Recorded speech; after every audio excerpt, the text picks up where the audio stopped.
So the raid is about a SWAT team that have to storm a building which is owned by a drug baron. And the idea is that they have to remove him from the building. But as the place hasn't been touched by police for over 10 years, he started renting out rooms to every gang and criminal in the city.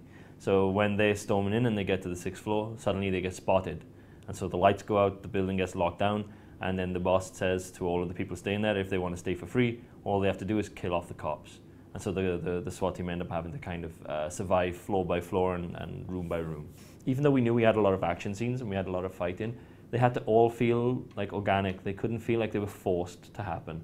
We had to feel like there was a natural progression to each of them, you know, the build-up of tension and then the set piece.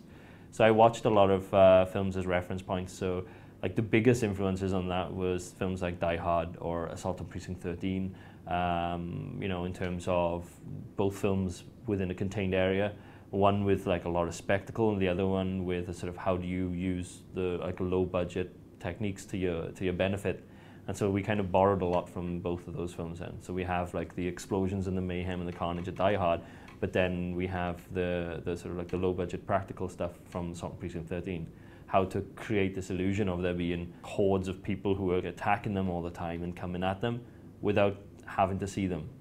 Because we only had a certain amount of extras on the film and, you know, we could only use them for a certain amount of days.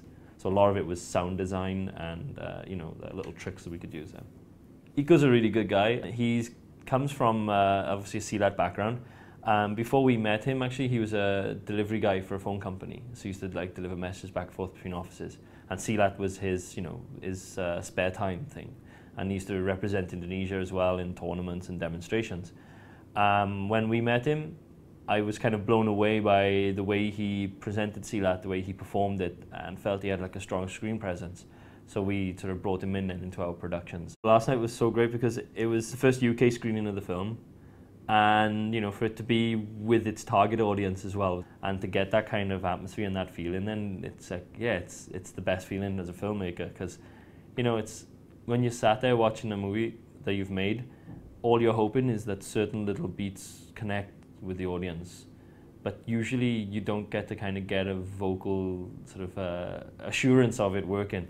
But then last night, like we had that, and yeah, it's just a great feeling. And it was a great theatre as well. The sound was so good in there as well, so I was very, very happy.